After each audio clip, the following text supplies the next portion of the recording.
नमस्कार।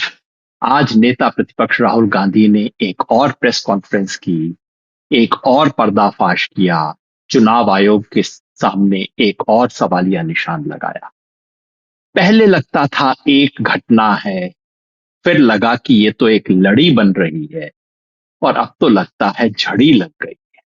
रोज चुनाव आयोग की गलतियों, गड़बड़ियों, फर्जीवाड़े के प्रमाण आ रहे हैं। रोज पाप का घड़ा भरता जा रहा है। आज जो खुलासे किए हैं राहुल गांधी ने, ये नवीनतम खुलासे, नई तरह के खुलासे। याद रखिए, एक ही आरोप बार बार अलग अलग जगह पे दोहराया नहीं जा रहा है। हर जगह पे कुछ नए खुलासे हो रहे हैं। आज जो राहुल गांधी ने कर्नाटका की आलंद और महाराष्ट्र की राजौरा विधानसभा क्षेत्र के बारे में जो आरोप लगाए हैं और प्रमाण दिए, वो पिछली बातों से भिन्न है। पहले वोट जोड़ने के, फर्जी वोट जोड़ने के आरोप थे। आज बड़े पैमाने पर फर्जी वोट काटने के आरोप लगे। पहले मामला सिर्फ इतना था कि कुछ लोगों ने जानबूझ के किसी एक विधानसभा क्षेत्र के अंदर गड़बड़ी की है। आज के अगर आरोप सही हैं, और जो इससे पता लग रहा है कि ये तो पूरी एक फैक्ट्री खुली हुई है, फर्जीवाड़े की फैक्ट्री के प्रमाण पहली बार मिले हैं।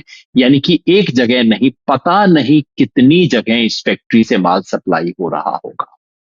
अब तक आरोप ये थे कि चुनाव आयोग कुछ कर नहीं रहा है, लेकिन अब आरोप ये है कि चुनाव आयोग जानबूझकर फर्जीवाड़ी करने वालों को बचा रहा है। चुनाव आयोग की मिली भगत है इस फर्जीवाड़े में। आज के आरोपों पे विस्तार से चर्चा करने से पहले आपको बता दूं कि ये पहला आरोप नहीं। कम से कम 4 गंभीर आरोप आ चुके हैं। वोट चोरी के 4 बड़े तरह के प्रमाण हमारे सामने आ चुके हैं। पहला प्रमाण, वो जिसके बारे में पूरा देश जानता है, फर्जी वोट का। जो वोट चोरी का पहला प्रमाण कर्नाटका के बेंगलोर से महादेवपुरा नामक असेंबली कॉन्स्टिट्यूएंसी जो थी, बहुत बड़ी कॉन्स्टिट्यूएंसी है, उसके अंदर 6 लाख वोटर हैं। उसके बारे में राहुल गांधी ने प्रेस कॉन्फ्रेंस की थी, पूरे प्रमाण दिए थे, लाख वोट के प्रमाण दिए थे। आरोप क्या था कि इस 6 लाख की कॉन्स्टिट्यूएंसी में 1 लाख से अधिक, 1,250,000 ऐसे वोटर जोड़े गए थे जिनके पहली नजर में फर्जी होने का संदेह होता है। और क्यों संदेह होता है? क्योंकि ऐसे वोटर थे जिनके पते फर्जी थे।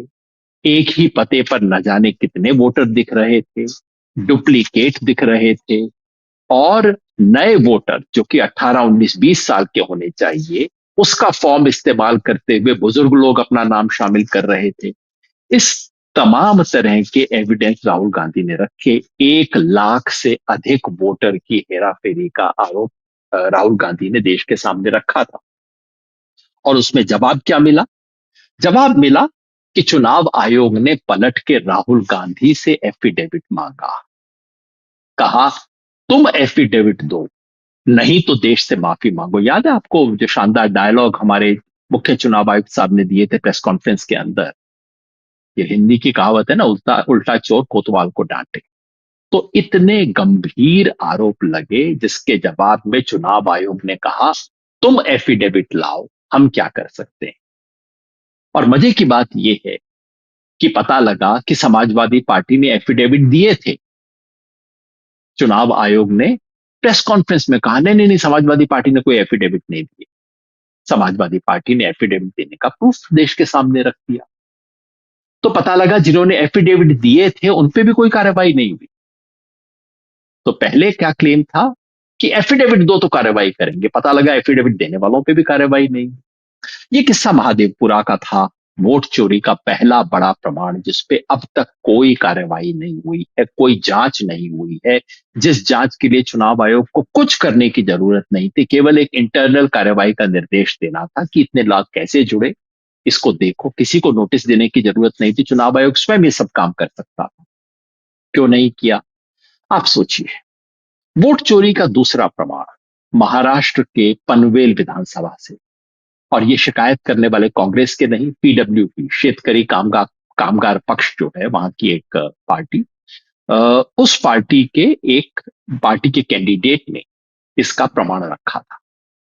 और इंपॉर्टेंट बात यह है कि उन्होंने इसकी शिकायत और प्रमाण चुनाव होने से पहले दिया था। चुनाव आयोग कह रहा है ना कि अरे हार जाते हो उसके बाद तुम शिकायत करते हो, नहीं साहब, ये पूरा का पूरा आरोप और इसके सारे प्रमाण चुनाव से पहले दिए गए। आरोप क्या था? आरोप था कि उन्होंने बताया कि हमारी कॉन्स्टिट्युएंसी में हमें कम से कम 85,000 से अधिक डुप्लीकेट नाम दिख रहे हैं। डुप्लीकेट का मतलब ऐसे लोग जिनका मेरे ही असेंबली क्षेत्र में एक से ज्यादा जगह पे नाम, या ऐसे लोग जिनका पड़ोस की असेंबली कॉन्स्टिट्युएंसीज के अंदर नाम है। उन्होंने बाकायदा 85,000 से अधिक लोगों की सूची दी। एग्जैक्टली आपको मैं आंकड़ा बताऊं, उन्होंने दिए थे ये 85,211 डुप्लीकेट नामों की सूची दी। कुछ नहीं हुआ, ये नाम हटाए नहीं गए, चुनाव हो गया, वो कैंडिडेट चुनाव हार गया। अब इलेक्शन पिटीशन चल रहा है, जैसा आप जानते हैं पिटीशन कम से कम 4-5 साल चलता है, और अगर वो पिटीशन में जीत भी गए तब तक इस विधानसभा की कार्यवाही समाप्त हो जाएगी। चुनाव आयोग ने कुछ नहीं किया। वोट चोरी का तीसरा सबूत, जिसके बारे में चर्चा कम होती है लेकिन जो मेरे विचार से सबसे पुख्ता सबूत है, वो है उत्तर प्रदेश की कुंदर की विधानसभा का, जहां उपचुनाव हुआ। कुंदर की एक ऐसा विधानसभा क्षेत्र है जो सपा का बहुत मजबूत विधानसभा क्षेत्र है। 2022 में जब सपा प्रदेश में हारी, लेकिन कुंदरकी में जीती थी, 16% के मार्जिन से जीती थी, छोटे मोटे मार्जिन से नहीं जीती थी। लोकसभा चुनाव हुआ 2024 में, फिर सपा यहां पे लीड की। लेकिन लोकसभा चुनाव के बाद यहां विधानसभा का उपचुनाव हुआ, और देखिए उपचुनाव के अंदर क्या अजब गजब खेल हुआ, सब कुछ पलट गया। सपा जो कि पिछले चुनाव में 16% से लीड की थी, जीती थी यहां पे 2024 में, 2022 में, वो हार गई, और हारी थोड़े बहुत से नहीं, 65% वोट से हार गई। 65% वोट, समझ रहे हैं क्या हुआ? इसकी जांच हुई। जांच करने पे क्या पता लगा? ये इलाका है, ये कॉन्स्टिट्यूएंसी है जिसमें मुसलमानों की संख्या बहुत ज्यादा है। पता लगा तमाम मुस्लिम बूथों पर वोट डिलीशन हुआ था। लोकसभा चुनाव के बाद और विधानसभा का उपचुनाव होने से पहले यहां सिस्टमेटिक डिलीशन हुआ था मुस्लिम बूथों पर। यही नहीं, जिनका वोट बच गया था उनको वोट देने नहीं दिया गया। थानेदार ने, पुलिस ने धमका के लोगों को रखा, बाहर निकलोगे तो देख लेंगे तुम्हें। वोट नहीं पड़े उनके। और जो बीजेपी के स्ट्रांग होल्ड वाले बूथ थे, वहां दोनों चीजें, वहां लोकसभा चुनाव के बाद और विधानसभा चुनाव से पहले वहां दनादन वोट ऐड किए गए, ऐड भी हुए, और वहां पे मतदान भी धड़ल्ले से हुआ। तो 16% डाउन थी बीजेपी, 65% अप हो गई। ये कुंदर की उत्तर प्रदेश का मामला है, पिछले साल की बात है, लोकसभा चुनाव के बाद की बात। चौथा सबूत है जो हम बार बार पेश कर रहे हैं आपके सामने, वो है एसआईआर बिहार। उसकी लंबी चर्चा नहीं करूंगा क्योंकि मैं बार बार ये बात कह चुका हूं। आपको सामने सिर्फ 4 बात रखना चाहता हूं। पहला, एसआईआर बिहार जो है, बहुत बड़े फर्जीवाड़े का इसके अंदर प्रमाण आए हैं। आप सबने देखा होगा, तमाम लोगों ने, यूट्यूबर ने, तमाम लोगों ने बार बार दिखाया कि बिहार के अंदर एसआईआर में बीएलओ किस तरह से फर्जीवाड़ा करने पर मजबूर हुए हैं। बीएलओ ही बैठ बैठ के लोगों के फॉर्म भर रहा है, और सब कुछ करने के बाद कितने नाम कटे? 65 लाख नाम। देश के इतिहास में इतने नाम कभी नहीं कटे हैं एक ही झटके में। 65 लाख नाम कटे हैं। आपने ये भी देखा होगा कि कटने के बाद जो ड्राफ्ट वोटर लिस्ट आई, जिसे चुनाव आयोग कहता है हमने तो क्लीन कर दिया, वोटर लिस्ट का गहन पुनरीक्षण करके अब इसमें से सफाई कर दी। सफाई होने के बाद पता है क्या हुआ? ऐसे कितने मकान हैं जिसके अंदर 10 से ज्यादा लोग वोटर हैं? ये मेरा बनाई हुई सीमा नहीं है, चुनाव आयोग की बनाई हुई सीमा है। चुनाव आयोग कहता है अगर एक ही घर में 10 से ज्यादा वोटर है तो ये शक का मामला है, इसके अंदर जाके इसकी इन्वेस्टिगेशन होनी चाहिए। आपको पता है नई ड्राफ्ट लिस्ट में ऐसे कितने लोग हैं, कितने मकान हैं? 16,90,000 से ज्यादा ऐसे मकान हैं बिहार में, जहां एक ही पते पर 10 से ज्यादा लोगों के नाम है। वोटर कितने हैं? 2.2 करोड़ 80 लाख के करीब वोटर है। 2 करोड़ 78 लाख शायद वोटर हैं जो कि इन जगहों पे रहते हैं। और ये तब ऐसे मकान, जाहिर है 10 से ज्यादा वोटर होने लगभग असंभव है। 10 से ज्यादा वोटर का मतलब है उस मकान में कम से कम 20-25 लोग रहते हैं। ना जांच हुई, और ये आपको बताया जा रहा है कि बहुत अच्छा काम हो गया। फिर आप देखिए, इसके बाद हमने देखा कि ऐसे कितने मकान हुए हैं जहां जहां पे झूठे एड्रेस हैं, जहां एड्रेस दिया ही नहीं है। लाखों की संख्या के अंदर ऐसे मकान हैं। और हमने ये भी चेक किया कि जो नए वोटर जुड़ रहे हैं बिहार में एसआईआर में, इनकी आयु क्या है? महादेवपुरा के अंदर जो राहुल गांधी ने चेक किया था वो हमने इस बार चेक किया। पता लगा कि जितने नए वोटर जुड़ रहे हैं उनमें से सिर्फ 1/4 ऐसे हैं जिनकी उम्र 18, 19 या 20 है, यानी कि जिन्हें होना चाहिए था। 3/4 लोग ऐसे हैं जिनको फॉर्म 6 में होना ही नहीं चाहिए, जो नए वोटर हो ही नहीं सकते हैं। क्या फर्जीवाड़ा चल रहा है? हमने ऑब्जेक्शन देखे, जो लोग आपत्तियां कर रहे हैं। जाहिर है ड्राफ्ट लिस्ट आने के बाद आपत्ति हो सकती है, होती है। आपत्ति होने पे क्या पता लगा? आपत्ति होने के बाद पता लगा कि ये जो आपत्ति है ये खुद वही लोग कर रहे हैं जिन्होंने अपना नाम दिया था। यानी कि वही व्यक्ति जिसने 1 महीने पहले कहा था कि आप मेरा नाम जोड़ दीजिए, वही व्यक्ति अब अपने ही नाम के विरुद्ध आपत्ति कर रहा है और कह रहा है कि आप मेरा नाम हटा दीजिए इसके अंदर से। अब आप सोचिए इसके पीछे क्या खेल होगा। साधारण आपत्ति नहीं, हमने ये भी देखा कि कुल 500 जो टोटल वोटर हैं उनमें से 58 वोटर कह रहे हैं कि आप मेरा नाम जो है इसलिए हटा दीजिए। 58% वोटर हैं जो कि खुद अपने नाम पर आपत्ति कर रहे हैं, खुद। 58%, एक दो नहीं। और इन 58% में हमें 555 लोग ऐसे मिले जो कि कह रहे हैं कि मैं विदेशी हूं इसलिए आप मेरा नाम काट दीजिए। सोचिए, व्यक्ति खुद कह रहा है कि मैं विदेशी हूं, मतलब कह रहा है कि मुझे जेल में डाल दीजिए।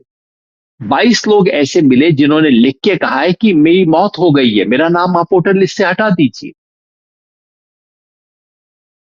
चुनाव आयोग ने क्या किया? चुनाव आयोग ने कहा कि ये शानदार काम हो रहा है, इस जैसा तो कुछ चीज हुई नहीं है। बहुत बड़ी उपलब्धि के रूप में चुनाव आयोग ने इसको पेश किया। अब आज का प्रमाण, ये 4 वोट चोरी के प्रमाण पहले आ चुके हैं। अब पांचवी बात जो कि आज राहुल गांधी ने पेश की। आज राहुल गांधी ने जो चीज पेश की है वो कर्नाटका की एक विधानसभा क्षेत्र है आलंद, वहां के बारे में है। ये वो विधानसभा क्षेत्र है जहां पिछली बार कांग्रेस के नेता बी आर पाटिल सिर्फ 500 वोट से हार गए। इसलिए मुझे याद है 2023 में जब हम कर्नाटका विधानसभा चुनाव के वक्त काम कर रहे थे तो सबकी निगाह आलंद विधानसभा क्षेत्र पे थी, क्योंकि इसको बिल्कुल मार्जिनल सीट माना जाता था कि बस थोड़े से वोट से इसका फैसला होने वाला है। इस सीट में एक खेल हुआ था, आज राहुल गांधी ने उसके प्रमाण दिए। ये बात 3-4 दिन से अखबारों में भी आ रही है, द हिंदू के अंदर बहुत प्रोमिनेंटली ये खबर छप चुकी है। खबर ये, मामला ये है कि चुनाव होने से जस्ट पहले 6,000 से ज्यादा वोट काटने की एप्लीकेशन आई। एप्लीकेशन कैसे आई? ऑनलाइन आई। 6,000 से ज्यादा। और ये कौन वोटर थे? 6,018 वोट काटने की अर्जी है। ये कौन वोटर थे? ये वोटर ज्यादातर उन बूथों पे थे जहां कांग्रेस ने लीड किया था, तो कांग्रेस के समर्थक वोटर थे। और हुआ ये कि वहां एक, और उसके बाद जब अर्जी आई वोट कटने की तो लोगों को नोटिस जारी हुए कि भाई तुम्हारे नाम काटने की आई है, आपका नाम क्यों ना काट दिया जाए। उनमें से ज्यादातर लोगों को तो पता भी नहीं लगा, लेकिन एक व्यक्ति को नोटिस पता लग गया, उसको मिल गया। और उसने देखा कि मेरे पड़ोसी ने मेरे नाम पे ऐतराज किया है। तो वो पड़ोसी के पास पहुंच गया, भाई तेने मेरे नाम पे ऐतराज क्यों किया है? पड़ोसी ने बोला, भाई मेरा क्या मतलब, मेरे को तो पता ही नहीं किसने ऐतराज किया, मैं क्या जानता हूं। वहां से भांडा फूटना शुरू हुआ। फिर वो कैंडिडेट बी आर पाटिल के पास गए, जो कि महाराष्ट्र के एक महत्वपूर्ण नेता है, संघर्षों के साथी है, उनके पास गए। और उन्हें बताया कि देखिए ये तो आया है, कुछ और लोगों का भी आया होगा क्या। फिर उन्होंने पता करना शुरू किया तो उन्हें पता लगा कि 6,000 लोगों के नाम काटने की अर्जी आई। उन्होंने तुरंत उसके विरुद्ध प्रोटेस्ट किया और वो नाम नहीं कटे, कटे नहीं है वो नाम। और बी आर पाटिल मुश्किल से 10,000 वोट से वो चुनाव जीते। मतलब कि अगर ये 6,000 वोट कट जाते तो वो चुनाव हारने की स्थिति में लगभग आ सकते। खैर, ये हुआ।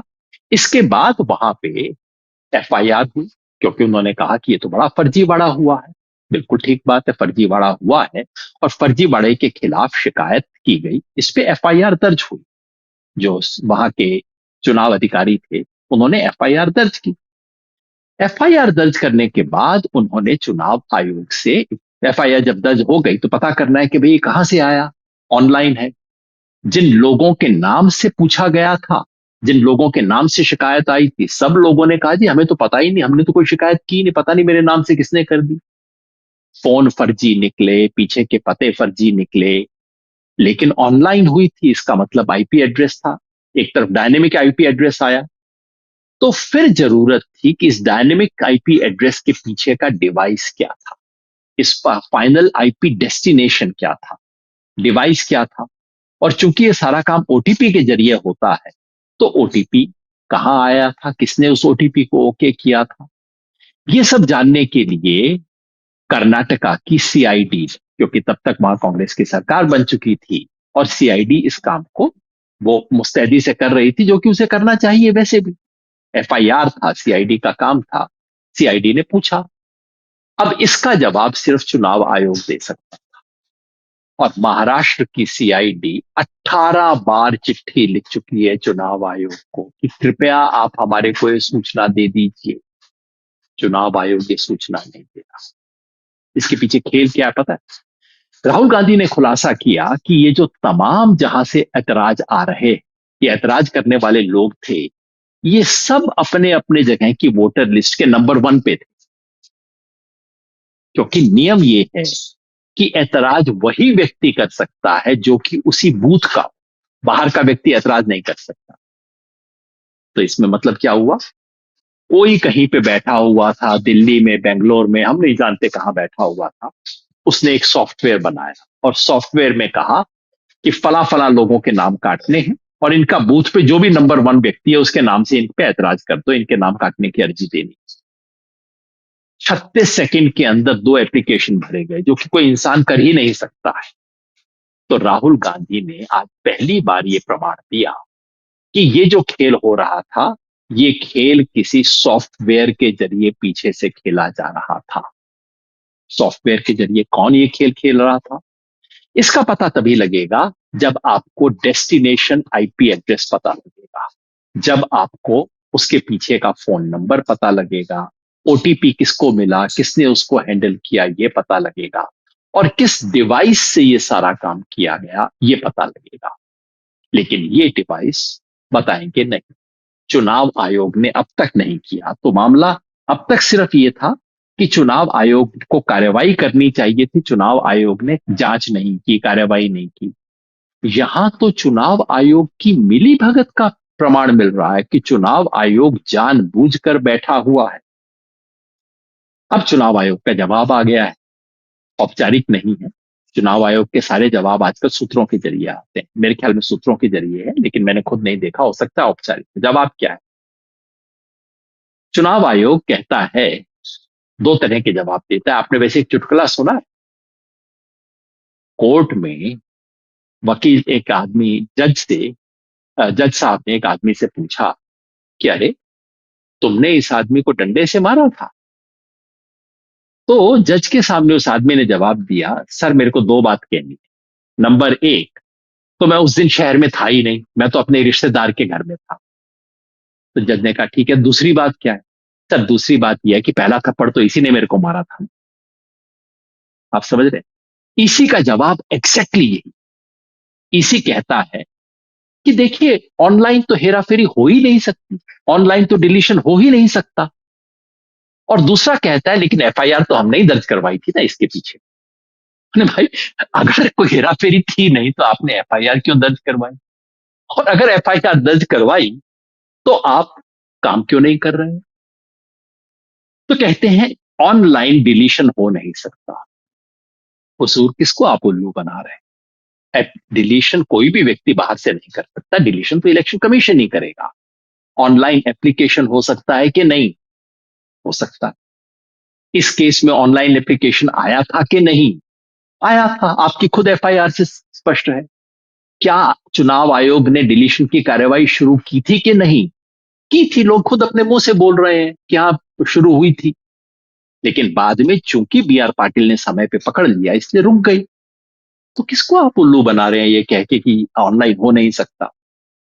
और दूसरा, चुनाव आयोग कहता है लेकिन एफआईआर तो हमने ही दर्ज करवाई थी। बहुत अच्छी बात है, आपने दर्ज करवाई थी, यानी कि उस अफसर ने दर्ज करवाई थी जिसको ये शिकायत मिली थी। उस अफसर को धन्यवाद, चुनाव आयोग भी धन्यवाद देना चाहता है तो उसको भी धन्यवाद। लेकिन हुजूर, अगर आपने दर्ज करवाई थी तो अब आप फॉलो अप क्यों नहीं कर रहे हैं? जब आपसे वो प्रश्न पूछा जा रहा है कि भाई आप और ये बताइए किस मशीन से ये सारी हेरा फेरी हुई, वहां तक पहुंचने में हमें मदद कीजिए। आप 1.5 साल से इस सवाल का जवाब क्यों नहीं दे रहे? क्या खतरा है? कौन सी मशीन है?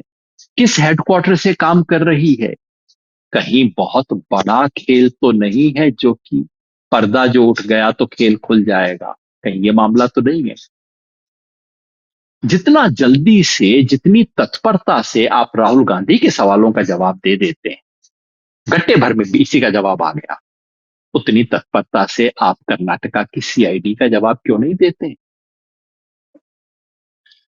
तो वोट चोरी का खेल गहरा होता जा रहा है, बड़े सवाल पूछे जा रहे हैं। और अब सवाल यह आ रहा है कि ये चोरी है कि डकैती। सवाल इसलिए पूछा जा रहा है क्योंकि चुनाव आयोग जो जो सबूत चाहिए, उन सबूतों पे अब चुनाव आयोग बैठा हुआ है। चुनाव आयोग राहुल गांधी से कहता है, तुम साबित करो कि जो लोग फर्जी के थे उन्होंने वोट दिया कि नहीं।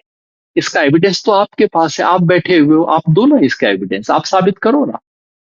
चुनाव आयोग कहता है एसआईआर में कि आप साबित करो कि गड़बड़ी है। अरे, आप तो सूचना नहीं दे रहे, सूचना सिर्फ आपके पास है, हमारे पास तो सूचना नहीं है।